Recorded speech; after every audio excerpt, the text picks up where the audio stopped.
a highly profitable trading strategy.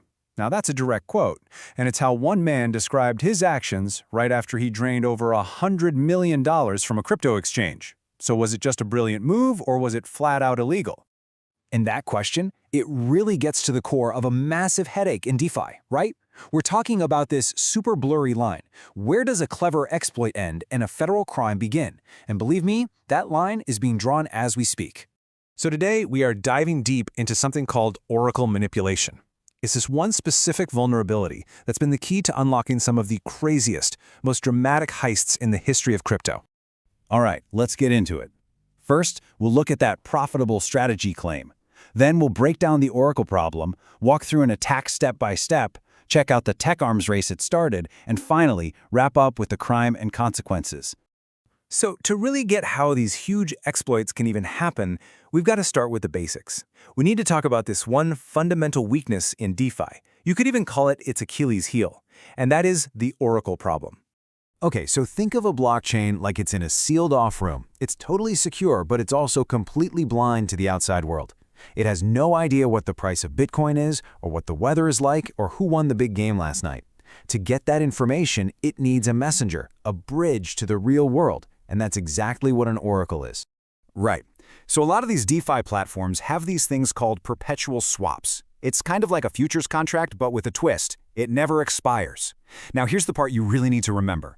Everything about that contract, like who gets paid and how much, is decided by one thing and one thing only: the price that the oracle reports. And this is where it gets scary. The entire security of a protocol, with millions, sometimes hundreds of millions of dollars locked up, all comes down to that single piece of data from the oracle. So if someone can trick that oracle, if they can make it report a fake price, well, they can basically trick the whole system and walk away with everything. Okay, so that's the theory. But how does this actually play out in the real world? Let's break down the anatomy of one of the most famous examples, the MNGO markets exploit. And we're not talking about a what-if scenario here. This was a real $110 million attack. All right, check this out. The whole thing was a pretty slick four-step process. First, the attacker, a guy named Avraham Eisenberg, just opened an account and put in some collateral. Pretty standard stuff. But then, here comes the genius, or criminal, part. He knew the oracle got its price for the MNGO token from just 3 specific, kind of small exchanges. So he went to those exchanges and just hammered them with trades to pump the price way up. The oracle, not knowing any better, saw this crazy new price and reported it back to MNGO markets as the truth. And with that, step 4, Eisenberg borrowed a massive amount of money against his collateral, which the system now thought was worth a fortune. He basically just drained the entire platform dry. Yeah, so as you can imagine, a $110 million hack tends to make people sit up and pay attention. And that's exactly what happened. It kicked off this huge technological arms race, with everyone scrambling to build a better, stronger, more hack-proof oracle. And really, 2 main schools of thought have popped up.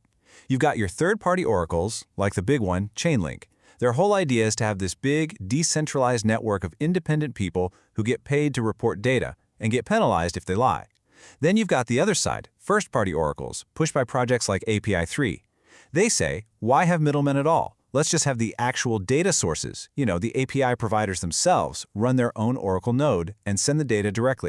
So this table kind of gives you the lay of the land. You've got the giant Chainlink with its established massive network. Then you have API3, which is all about getting rid of that middleman tax for a more direct connection. And then you get these really interesting new players. Redstone is using cool new security ideas like restaking through EigenLayer, which is a whole topic on its own. And Pyth is focused on getting super fast, low-latency data for serious traders. The bottom line is they're all trying to solve the same problem, but they're each making different bets on what's most important: speed, security, or decentralization. But look, better tech is only one part of the equation, right? That brings us to what happens after the hack: crime and consequences. So let's circle back to the MNGO markets case and see how the lawyers and judges are trying to make sense of all this. Well, in the end, that highly profitable trading strategy argument, it just didn't fly with a New York jury. Avraham Eisenberg was found guilty of commodities fraud and manipulation, and this was a huge deal. It sent a really clear message. That whole code is law idea that's so popular in DeFi, it doesn't mean you're above actual US law.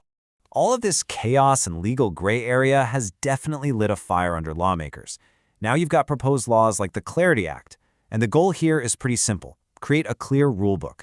Draw a line in the sand between what's a security and what's a commodity. Set up a real registration system for exchanges. Basically, make sure everyone knows the rules of the game before they play. And if you look at this timeline, it's just wow. The pace of change is just insane. You've got major court rulings on whether smart contracts are property, new tax rules kicking in, big decisions about privacy tools. The whole legal and regulatory machine is being built right now in real time. So that leaves us with this one big final question. What we're really seeing here are two different arms races happening at the same time. You've got the tech guys racing to build a system that can't be broken, and you've got the lawmakers racing to write rules for an industry that moves faster than anything they've ever seen. The real question is, can the law ever catch up? Or is it always going to be playing defense, just waiting for the next highly profitable trading strategy to come along?